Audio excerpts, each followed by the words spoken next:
Et en disparaissant, Mara, j'aimerais effacer derrière moi toutes les traces. Simone? Simone? Simone, pourquoi fait-il si noir? Simone? Pourquoi fait-il si noir? Oh, change-moi le bandeau sur le front.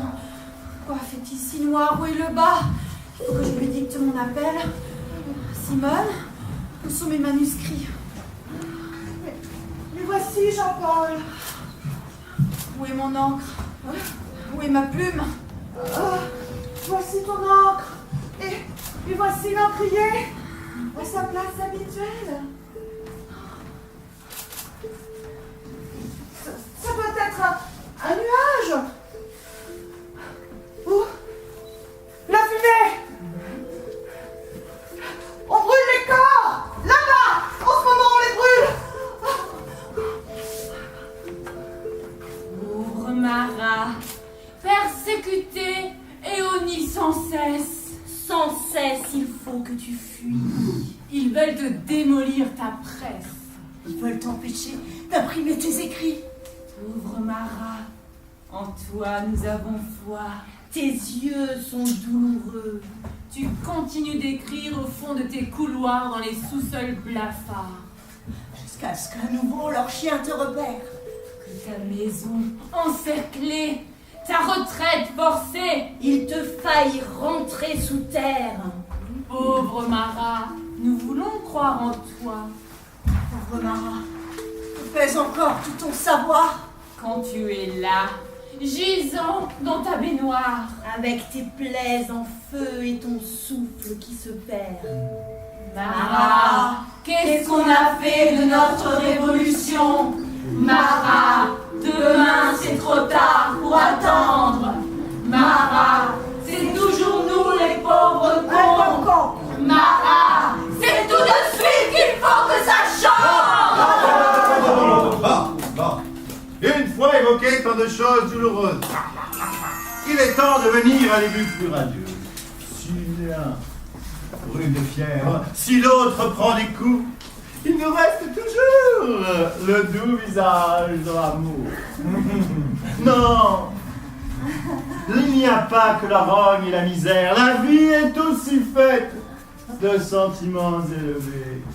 Et donc, tournons nos regards vers ce couple enlacé. Elle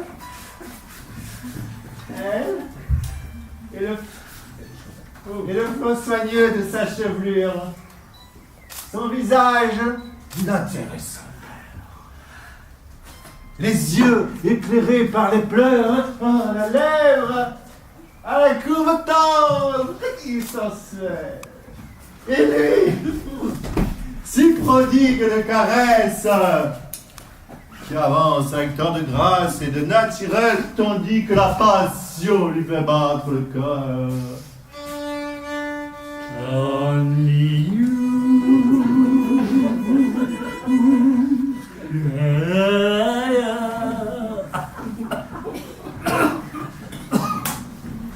Et donc, jouissons encore une fois de leur hymen, avant que la tête ne leur tombe.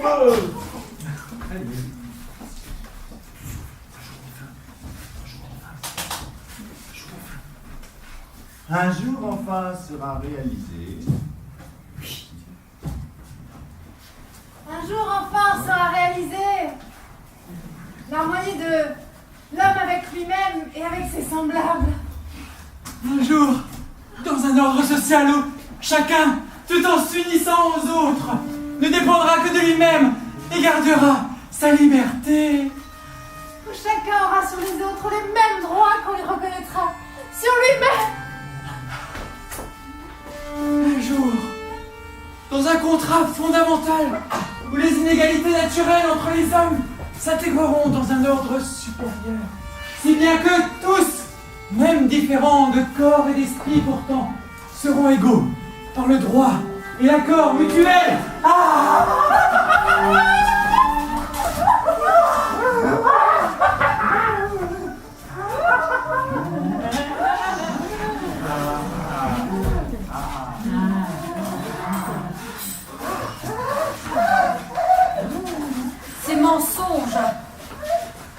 Ces mensonges qui circulent sur l'état idéal, comme s'il y avait la moindre chance que les riches renoncent d'eux-mêmes à leur richesse. Et quand bien même ils le feraient, c'est parce qu'ils savent qu'ils se gagnent encore. Le bruit court aujourd'hui que les travailleurs pourraient s'attendre à de plus hauts salaires. Pourquoi ? Est-ce qu'on espère un accroissement de la production et donc un plus gros chiffre d'affaires? Et tout cela ira dans les poches des patrons? Oh, ne croyez pas que vous les ferez plier autrement que par la force. Prenez garde. Si la révolution a été étouffée, si la misère se voit moins parce qu'elle est camouflée, si vous avez un travail, que vous pouvez vous offrir ceci ou cela, et tout ce dont l'industrie vous inonde, si le bien-être est à portée de la main, sachez que ce n'est qu'un bluff de ceux qui ont bien plus que vous. Prenez garde. Quand ils viennent, qui vous tapent amicalement sur l'épaule, qui vous disent que ça ne vaut pas la peine d'en parler, ni de se battre pour si peu, c'est qu'ils sont au comble de leur puissance, dans leur citadelle de marbre et d'acier, d'où ils rançonnent le monde entier, sous prétexte d'y faire régner la civilisation. Prenez garde, car dès qu'il leur plaira, ils vous enverront à la guerre, défendre leur capitale, ou leurs armes toujours plus destructrices, grâce à une science à leur solde, vous anéantiront en masse. Ainsi, toi, écorché, tu méfiais au fond de ta baignoire, qui est ton seul univers. Tu oses encore croire que l'égalité est possible? Vous cochez un tel sur votre liste noire. Vous l'expropriez. Soit. Vous donnez ces biens à celui-là, celui-ci. Et que font-ils avec ces biens? Ils les exploitent, les font fructifier, thésaurisent, exactement comme leurs prédécesseurs. Marat, Marat, comment oses-tu penser que tous peuvent être de qualité égale? Souvenez-vous de la chanson. Souvenez-vous de la chanson.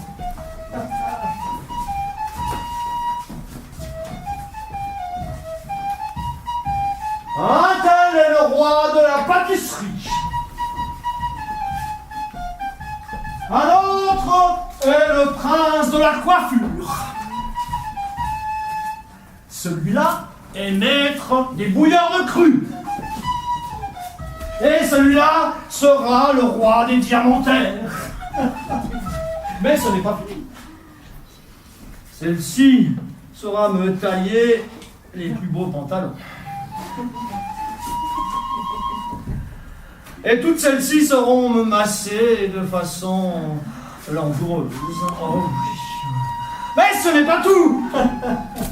Tel jardinier saura cultiver la plus belle rose dans son jardin. Oui, oui. Tel cuisinier me préparera les plus beaux mets. Oui, et celui-là saura manier le couperet avec dextérité. Et toutes celles-ci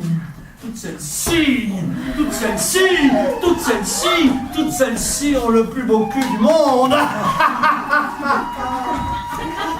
Oui, Marat, comment peux-tu penser qu'ils ne cherchent pas à se distinguer des autres?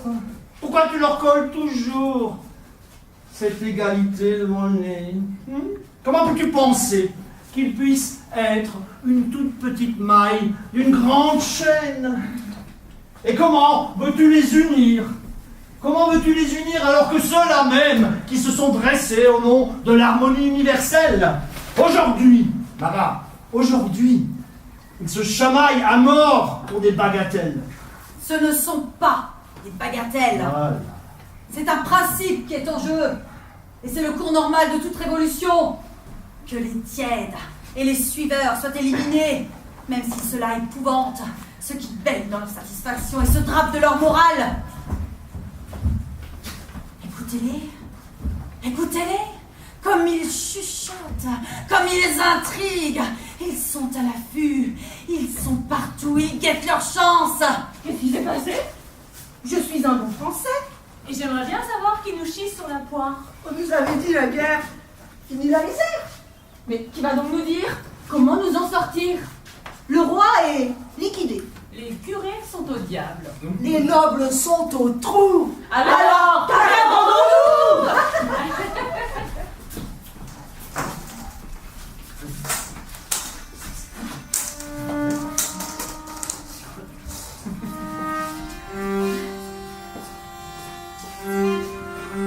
Pour la deuxième fois, voici Charlotte Corday à la porte de Marat. Rue des Cordeliers. Ouais.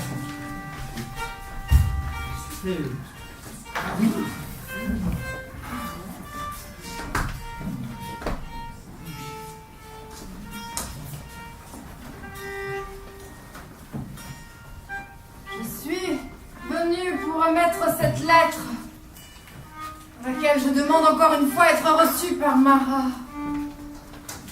Je suis malheureuse. Aussi, ai-je droit à son aide. Aussi, ai-je droit à son aide.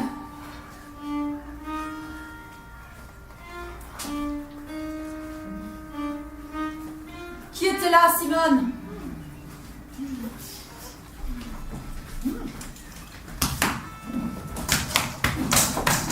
Une jeune fille de Caen avec une lettre de quémandeuse. Je ne laisse entrer personne. Ils n'amènent que le malheur, ces gens-là. À force de se plaindre et de se démener. Comme si toi, mon Jean-Paul, tu n'avais rien d'autre à faire que leur servir d'avocat, de médecin, de confesseur.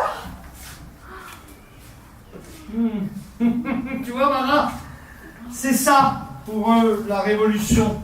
Oui, rien d'autre.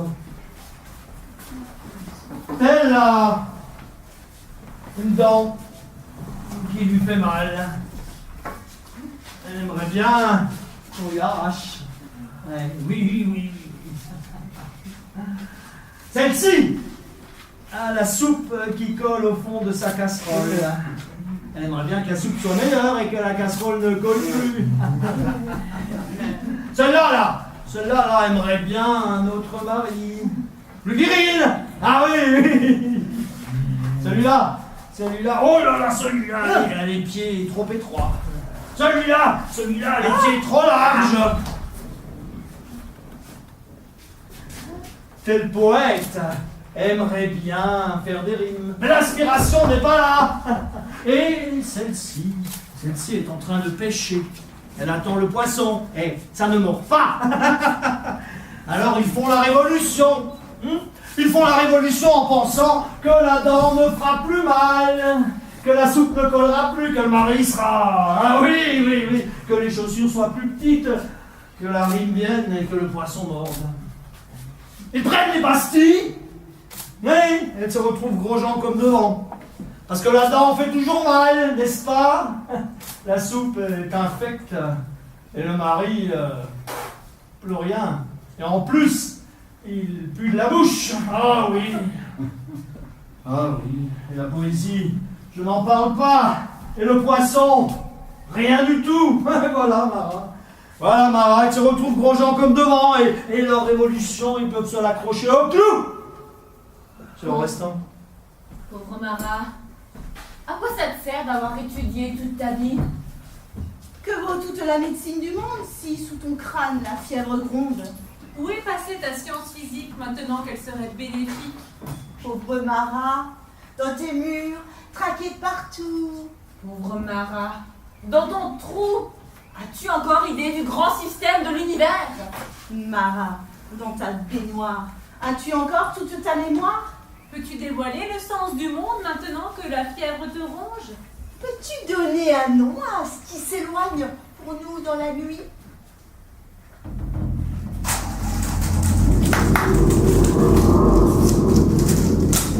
Attention! Attention! Les voilà! Regardez-moi cette kyrielle de grands prêtres, de faussaires et de dignitaires, cette galerie de fantoches. Ils sont déjà en train d'édifier leur nouvel empire. La France et la grandeur de la France. Et devant cette grandeur, vous vous ferez tout petit et vous filerez doux. Écoutons maintenant ce que ces gens ont à nous dire avec un plaisir manifeste sur Marat avant qu'il disparaisse. Tout d'abord, l'instituteur du charmant petit bourg où cet homme-là vit la lumière du jour. Enfant déjà, ce Marat excitait à grands cris ses camarades à se battre. Ils se frappaient à coups de sabre de bois et le sang coulait déjà. On faisait des prisonniers, on les liait, on les torturait. Et personne ne savait de quoi il s'agissait. Écoutons maintenant ce que nous dit celle-ci. Elle, qui connaît le fond de l'affaire, puisque c'est elle la première qui a flairé le reptile et lui a donné le jour. Sa mère. Refuser la nourriture.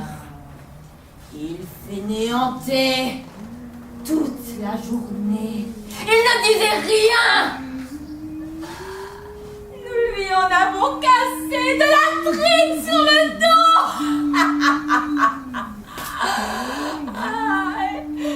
On le bouclait dans la cave. Mais rien à faire. Pas moyen de dresser celui-là.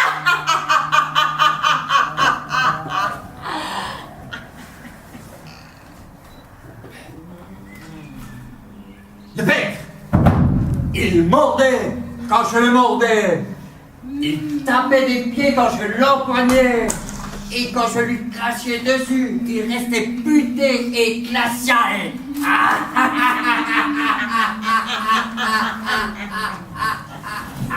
Oui, je vous vois. Je vous vois, père maudit, mère maudite. Et qu'avez-vous à vous balancer dans cette barque? Et pourquoi riez-vous de ce rire épouvantable? Jean-Paul, tu as la fièvre. Arrête d'écrire, Jean-Paul. Tu vas te faire mourir. Il faut rester tranquille. Tu as de la fièvre. Non, je n'ai pas la fièvre, au contraire. Je vois très clairement aujourd'hui. Quels pantins ils ont toujours été. L'instituteur. Cette grande gueule, à l'âge de 5 ans, il criait ce que le maître fait. Moi aussi, je peux le faire. Et j'en sais plus que lui. À 15 ans, je ferai mes universités et je battrai tous les professeurs. À 20 ans, j'aurai toutes les sommités de l'esprit à mes pieds. Voilà ce qu'il criait, aussi vrai que je suis là. Simone, où sont mes manuscrits, mes lettres de Pologne, mes aventures de Potocki et mon pamphlet sur les chaînes de l'esclavage? Mais laisse donc tout ça, Jean-Paul. Tu es en train de te faire mourir. Je les veux. Cherche-les. Apportez-les-moi. L'instituteur. Des gribouillages de cancre, un tas d'idées piquées partout, herbiage et grande tirade. Le représentant de l'armée. Un ouvrage publié sous le nom d'un duc, un autre publié sous le nom d'un prince. Regardez-moi ce malotru qui en manque de reconnaissance a su se retourner contre ceux qui flattaient. Le représentant de la science. Que faisait-il en Angleterre, ce sombre marin? Ne jouait-il pas le dandy dans les salons les plus huppés? Il a même dû s'enfuir parce qu'on l'avait pris en flagrant délit de détournement et de vol. Ne s'est-il pas encore insinué dans les cercles les plus illustres jusqu'à devenir médecin ordinaire du Comte d'Artois? Ou bien seulement vétérinaire? N'avait-il pas ses entrées libres chez les aristocrates? Il prenait 36 livres par consultation et par-dessus le marché, il jouissait encore des faveurs personnelles de certaines dames de haute naissance. Le nouveau riche. Et quand ils découvrirent que ce n'était qu'un charlatan qui concoctait ses potions avec du lait de champ et qu'ils le firent jeter à la rue, Où était sa place? Il se mit à brailler. La propriété, c'est le vol. La propriété, c'est le vol. Et à bas les tyrans. À bas les tyrans. Mesdames et messieurs, nous avons ce soir l'honneur extraordinaire de vous présenter Monsieur de Voltaire. Nous reçûmes d'un certain Marat un opuscule intitulé De l'homme. Le dit Marat expose dans cet essai révolutionnaire que l'âme a son siège dans l'écorce cervicale, d'où elle agit sur la machine hypodrolique du corps et reçoit, retour du mécanisme corporel, des informations qu'elle transforme en conscience par un système ramifié successif de forces centrifuges. Autrement dit, ce monsieur est d'avis qu'un corps au pied provoque dans les circonvolutions cérébrales une souffrance de l'âme et qu'une âme chagrine donne de l'aigreur dans le foie ou les reins. Un de tels jeux de l'esprit qui se donne pour science, nous ne ferons même pas l'honneur de sourire. Bon. Et voici Monsieur Lavoisier, du temps de sa célébrité. L'Académie des sciences a pris connaissance du mémoire d'un certain Marat sur le feu, l'électricité et la lumière. Le dit Marat a le front de prétendre qu'un univers créé de forme stable et définitive est irrecevable. Et il met en place une activité perpétuelle de magnétisme électrifique qui se frottent les uns les autres. Rien d'étonnant qu'il soit dans sa baignoire à se gratter à mort. Voltaire. Et comme il n'arrivait à rien avec ses théories, Le prêtre. La révolution fut pour lui l'occasion rêvée. L'instituteur. Il passa du côté des opprimés. Le nouveau riche. Et prit le nom d'ami du peuple. Le prêtre. Mais il ne pensait pas au peuple. Lavoisier. Il ne pensait qu'à sa propre disgrâce. Le prêtre Jacques Roux. Malheur!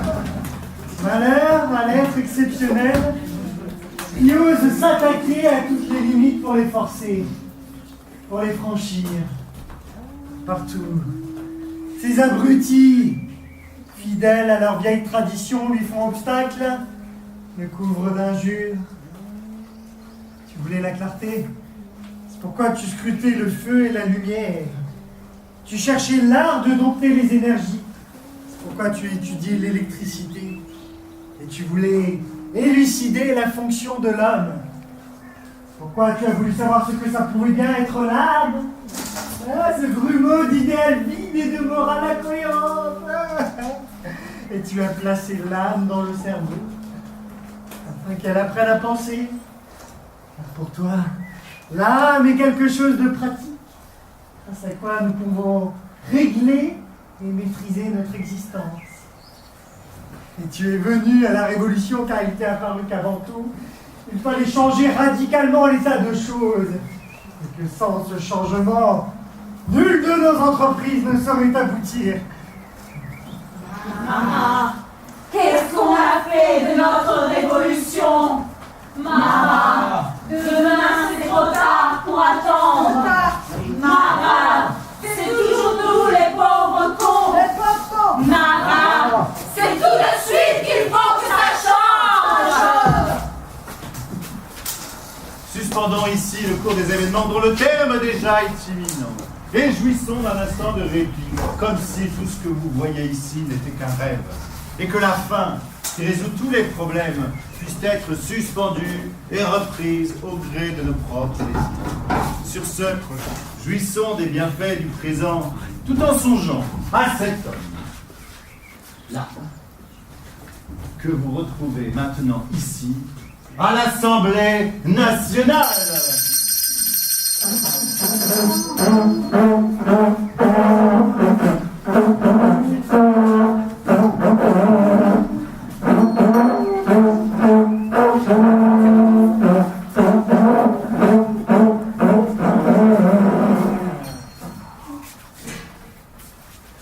Écoutons Marat.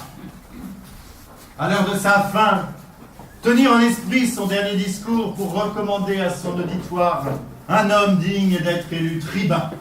Ah bah Marat!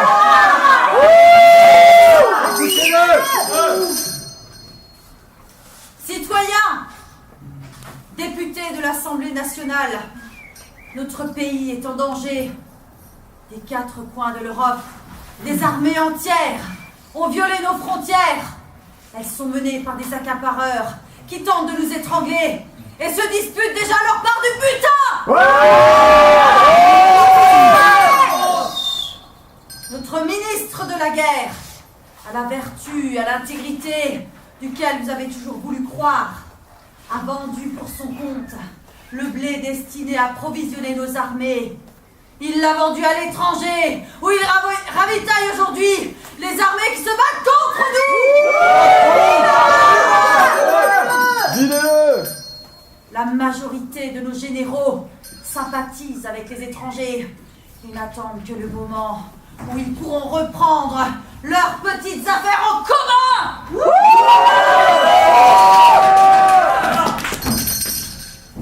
Notre habile homme de confiance, ce monsieur Cambon, auquel on applaudit, vous soutire avec de fausses valeurs en papier. Une fortune qu'il met dans sa poche. Et par l'émission d'Assigna, fait porter l'inflation à son comble. Et j'entends dire que notre habile financier, monsieur Perrigot, de mèche avec les Anglais, dirige du fond de ses caves blindées un centre d'espionnage contre nous. De telles impudences contre un homme de mérite, chevalier de la Légion d'honneur, nommé directeur de la Banque de France par Napoléon. Le pain est hors de prix pour le peuple. Nos soldats vont en loc. Une guerre civile a été déclenchée par la contre-révolution. Et que faisons-nous? Rien des domaines du clergé n'a été donné aux paysans sans terre. Cela fait si longtemps que je demande qu'ils soient divisés en parcelles, qu'on leur procure des semences et du matériel. Rien non plus n'a été fait pour les ateliers communaux qu'on devait installer dans les anciens couvents et dans les résidences seigneuriales. Celui qui travaille se crève pour les agents de bourse, des financiers et des spéculateurs.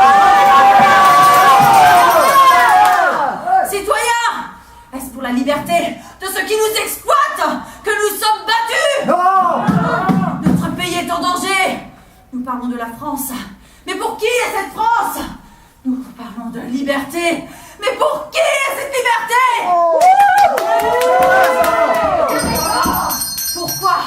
Pourquoi n'y a-t-il pas de milliers de places pour que ceux qui le veulent puissent venir dans cette convention et entendre tout ce qui s'y passe? Mais où veut-il en venir avec toutes ces histoires?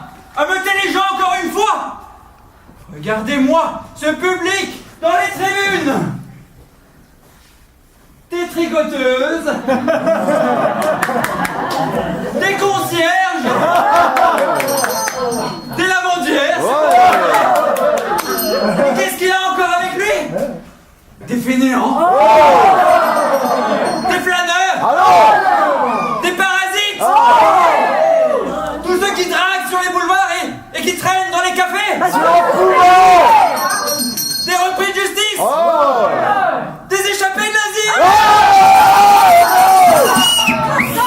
Est-ce qu'il veut gouverner le pays avec ces gens-là? Non. Oui. Menteur, vous détestez le peuple. Vous détestez le peuple parce que vous êtes coupé de lui. Vous ne voyez dans le peuple qu'une masse brute et informe. Jamais vous ne comprendrez dans quel bouleversement vous êtes engagé.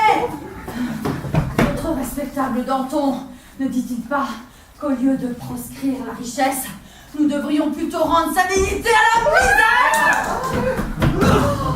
Et Robespierre, qui pâlit au seul mot de violence, ne va-t-il pas converser à des tables distinguées à la lueur des chandelles? Vive Robespierre! Non. Votre seule et unique ambition n'a jamais été que de leur ressembler à ces canailles poudrées. Necker, Talleyrand, Lafayette. La ferme. Nous sommes en l'an 1808 et l'empereur a rendu à ces noms qui furent jadis traînés dans la boue le lustre qui leur revient. Et tous les autres, tous les sons! Citoyens, il nous faut un député du peuple, quelqu'un d'incorruptible, quelqu'un en qui vous ayez confiance. Dictateur!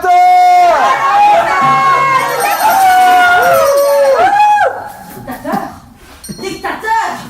Et je déteste ce mot. Je déteste ce qui rappelle les patrons et les patriarches. Mais non, je vous parle de quelqu'un capable en temps de crise. Il va lancer un nouvel appel au meurtre! Il va lancer un nouvel appel au meurtre! Mais nous ne sommes pas des meurtriers. Nous nous battons pour notre vie.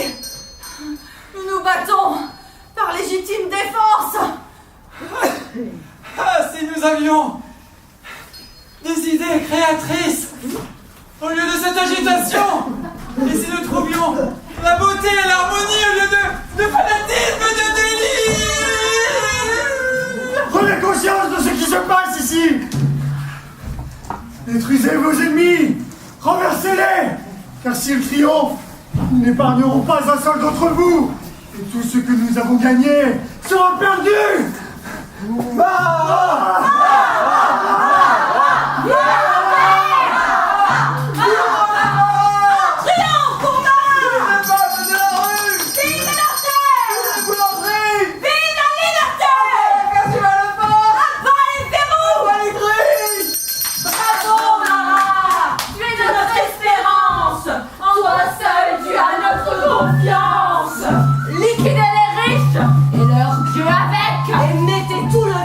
Dans le même sac. Un jour, on aimerait bien quand même bouffer du chevreuil. Et puis chou à la crème. Marat! Marat! Marat! Marat! Marat! Et ils finiront par en trouver un sur qui se décharger. Ils en feront un monstre sanguinaire dans l'histoire sous le nom de Marat.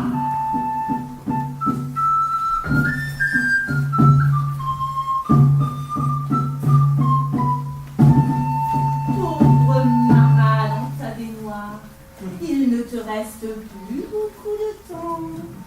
Ton heure approche à toute vitesse. Bien que Charlotte dorme encore sur son banc, rendez-vous compte, elle pourrait oublier le temps qu'elle rêve de ses chevaliers. Vas-tu encore trouver quelqu'un pour te donner le coup de grâce? Pauvre Marat, sois à l'affût, sans toi nous sommes perdus. Pauvre Marat, sois sur tes gardes. Oh, surtout ce soir, surtout cette nuit.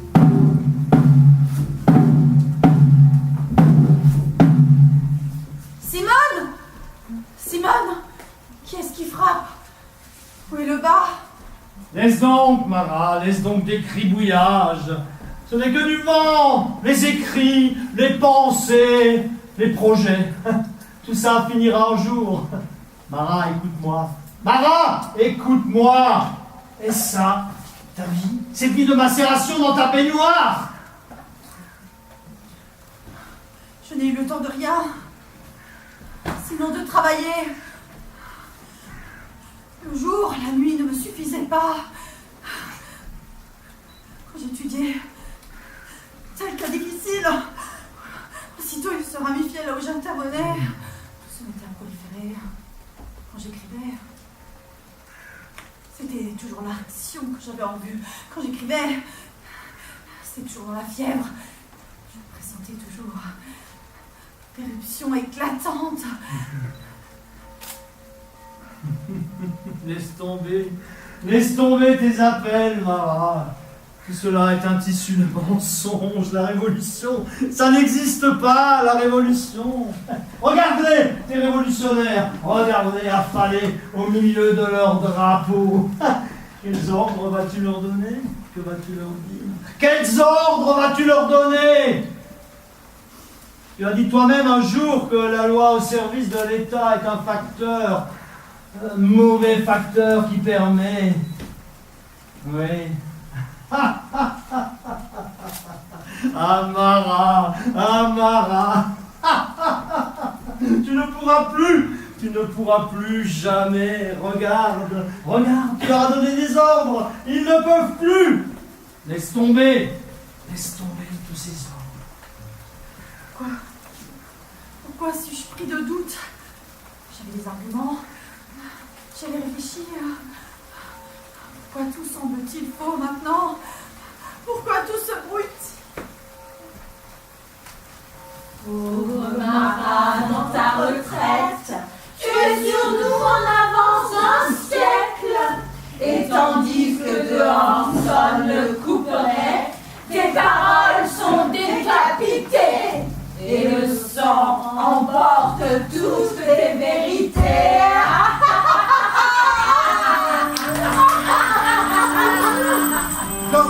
Corneille, aide-toi! Allez! Alors, Charlotte Corneille, l'heure est venue. Le temps de dormir est révolu.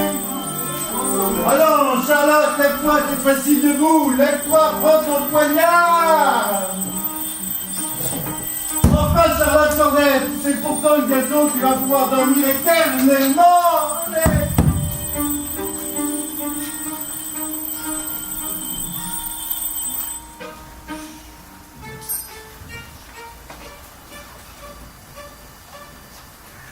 Non, je connais cet instant où la tête est retranchée du corps. Cet instant, les mains liées dans le dos, les pieds liés, la gorge nue et les cheveux coupés. Le moment de l'échafaud, le coup près qui s'élève, le coup de sang qui file sur la lame oblique. L'instant d'après, tête établée au bout de métal, les yeux plongent dans le panier sanglant. La lame tombe et nous tranche. On dit que la tête, le gros l'attend à bout de bras, vit encore, que les yeux voient encore, que la langue remue. Le sol, les bras et les jambes se contractent encore. De quoi parles-tu, Charlotte? Charlotte, quels sont ces rêves? Charlotte, réveille-toi. Réveille-toi. Contemple ces arbres. Contemple le couchant rose. Ne pense plus à ces choses. Goûte la tiédeur de l'été. Et la brise de ton beau sein palpite. Charlotte, que caches-tu là? Un poignard! Jette-le. Nous devons avoir des armes sur nous pour nous défendre. Nul ne te veut de mal, Charlotte. Charlotte, jette ce poignard. Sauve-toi d'ici et retourne à camp. Non. Dans la chambre, sur la table devant la fenêtre, ouvert le livre de Judith. Judith partie pour ne pas revenir. Tu, de merveilleuse beauté, se présenta au camp du tyran. Et d'un seul coup, elle l'anéantit. Charlotte, quel destin caches-tu? Regarde cette ville. Les prisons sont pleines de nos amis. Je viens de les quitter dans mon sommeil. J'étais auprès d'eux. Ils étaient là, parqués derrière les barreaux. Ils entendaient le bruit des sentinelles qui venaient les chercher, qui faisaient l'appel de leur nom. Ils sont là, parqués. Ces listes, c'est par listes entières qu'on vient les chercher. Ces listes augmentent sous les mains des bourreaux, au fur et à mesure qu'on les y emmène. J'étais auprès d'eux. Nous attendions l'appel de nos noms. Charlotte, partons ensemble ce soir même.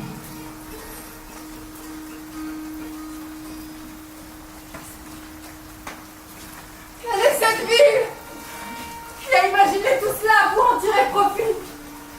J'ai vu des marchands à chaque suivantes des guillotines aux couperets minuscules et tranchants, et des petites limpes pleines de liquide rouge qui en jaillit quand on les guillotine. Mais pourtant, je sais bien à cela. Qui a imaginé tout cela? Qui prononce des sentences? Qui rend les sentences?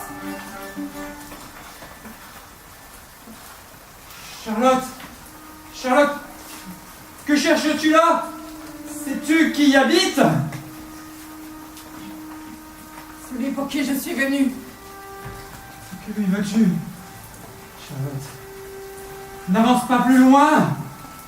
J'ai une mission. Je dois la remplir. Toi, va! Et laisse-moi seule!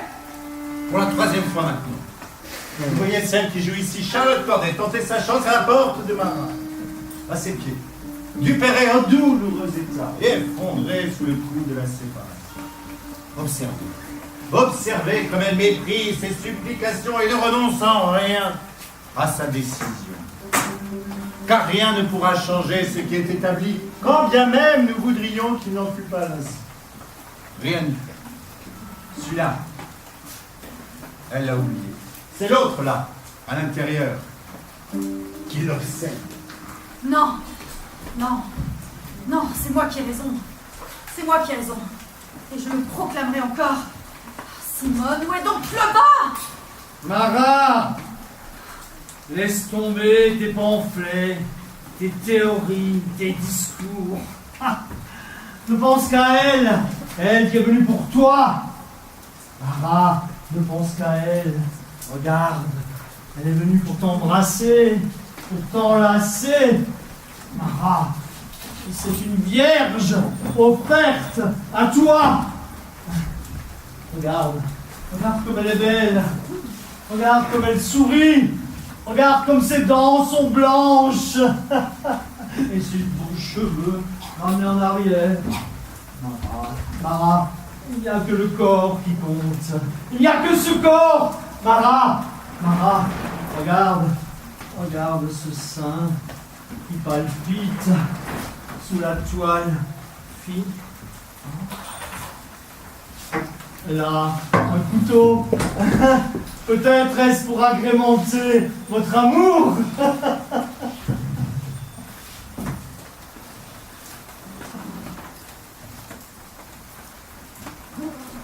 Qui est à la porte? C'est une fille solitaire d'un cloître de campagne. Le genre de fille qui dort sur la pierre nue dans sa blouse de toile écrue et qui se laisse bercer en été par les effluves de campagne qui rentrent par le soupirail. Connais-tu ce genre de fille? Couchée à même la pierre, le ventre humide, le sein humide, et qui rêve d'un homme. Un homme qui est ailleurs, qui réglerait la destinée du monde. Et elle a eu tassé de sa solitude. Elle a décidé de partir, de humer l'air du temps, oui, de participer à la grande bacchanale de la Révolution. Car que serait la Révolution sans une universelle copulation? Car que serait la révolution sans une universelle copulation? Copulation.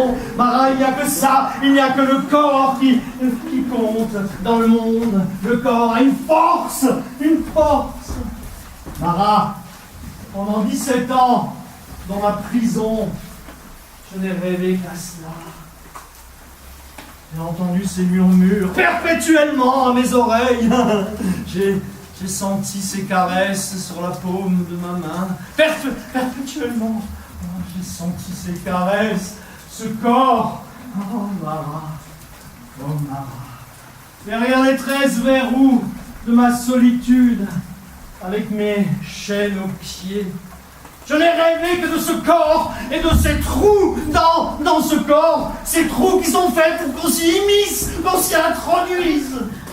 Oh, Marat, perpétuellement, Je n'ai rêvé que de ce corps. Ah oui. Oh, Mara. Et maintenant, je vais te dire une dernière chose, Mara. Écoute bien.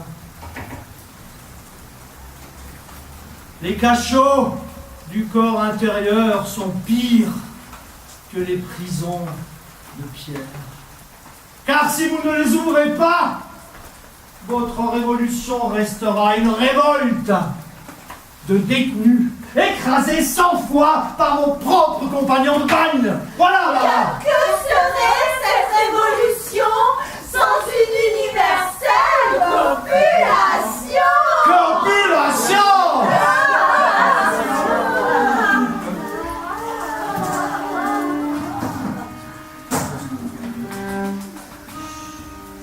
Tu remis ma lettre, Mara. Diva de la vie. Il faut que je le voie, laisse-moi entrer. Il faut que je lui parle. La situation à Caen, où les autres complotent son anéantissement. Qui est à la porte, Simone? Cette fille de Caen! Eh bien, fais-la entrer.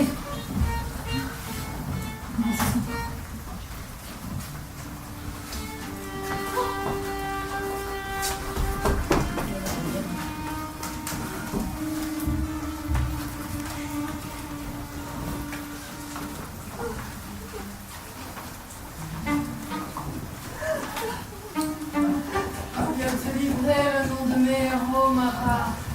Je ne les trahis pas. Je pars à mort. Qui es-tu?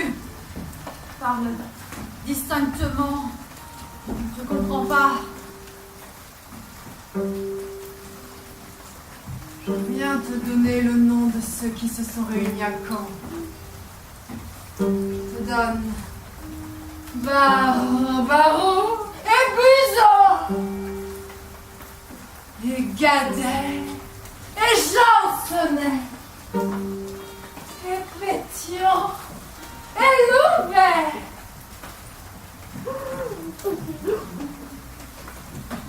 Qui es-tu? Mais qui es-tu? Viens plus près. Je viens, Mara. Mais tu ne me vois pas. Tu es mort.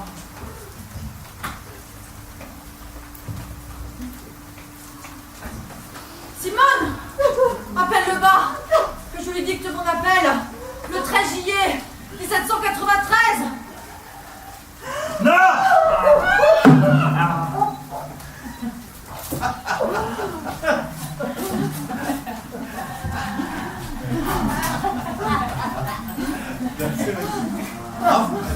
C'est de la part de Monsieur de Sade une astuce que de faire place ici à un interruptus, grâce auquel Mara, en cet instant suprême, va pouvoir entendre par lui-même, attention, va pouvoir entendre par lui-même ce qu'il adviendra lorsqu'il ne sera plus, mais que vous connaissez tous bien entendu.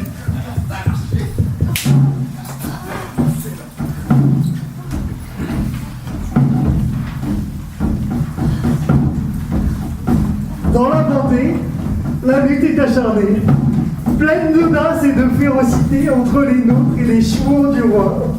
On les liquide, on les nettoie. Drapeau dans le vent, feu dans la paille, c'est nous la colonne de représailles.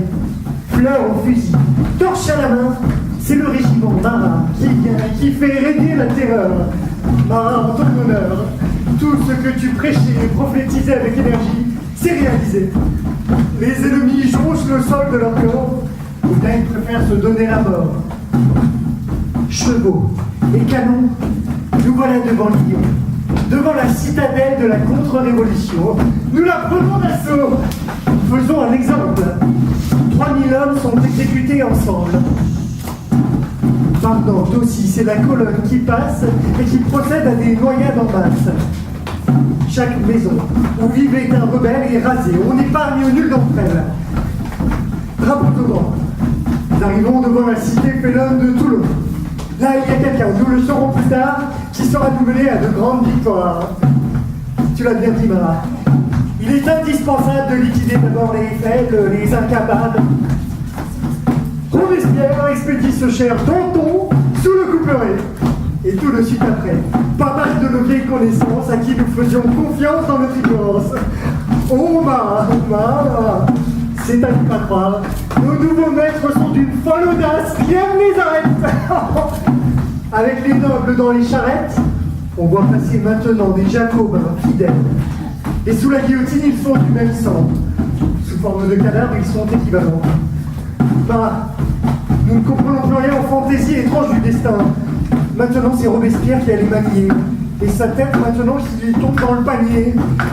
Marat, quel est le sens de tout ceci, Marat? Je sais pas.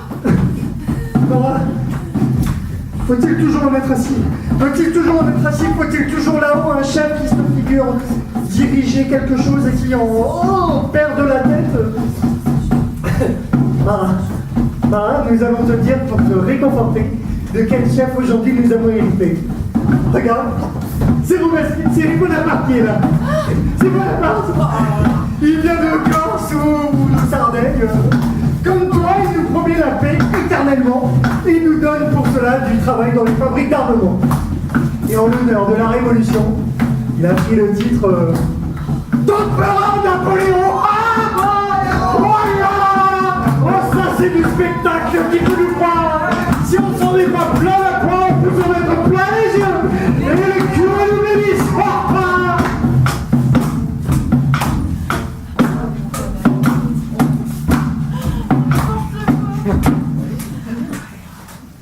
Ainsi, vous avez supporté qu'on assassine votre ami par inertie.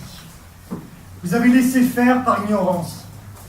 Ainsi, vous avez permis que vos ennemis assurent leur empire d'or, de fer et de sang, qui vous dépouillent des richesses de la terre, qui sont l'égale propriété de tous. Pour la dernière fois, dressez-vous, apprenez à juger, montrez-leur qu'ils ne vous auront pas comme ça. Honorable public d'un siècle de lumière, après ce regard sur les malheurs d'hier, tournons nos yeux vers le présent, où nous avons sinon l'apaisement, du moins l'espérance de lendemain dont on dit qu'ils seront sans histoire. Nous vivons dans un tout autre temps. Nous avons du pain, nous avons du charbon. Et s'il devait y avoir un jour la guerre, alors, peu importe, nous sommes sûrs de la gagner. Et si certains ont tout, si la plupart n'ont rien, qu'importe, nous marchons tous vers un but commun. Nous parlons librement, tout le monde en a le droit. Et ce que nous dirons dire tout haut, nous le disons tout bas. Même nous les internés, nous ne sommes plus enchaînés. Et l'honneur du pays est pour toujours sauvé. Quant à la politique, plus besoin de discuter. Car le grand homme est là pour nous guider, pour sauver les pauvres et les malades. Ainsi, c'est à lui et à lui seul que nous devons merci. À notre grand empereur Napoléon, Qui mit glorieusement fin à la Révolution. qui mène nos armées invincibles au-delà des mers, dans les déserts, dans les neiges, portant de notre puissance aux quatre coins de la terre, pour le plus grand bonheur des peuples. Vive l'empereur et la nation! Vive notre établissement de Charenton! Charenton! Charenton! Napoléon! Napoléon! La nation! La nation! Révolution! Révolution! Population! Population!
bonne rentrée sous la pluie, mais si vous avez encore quelques minutes, nous pouvons boire un verre ensemble.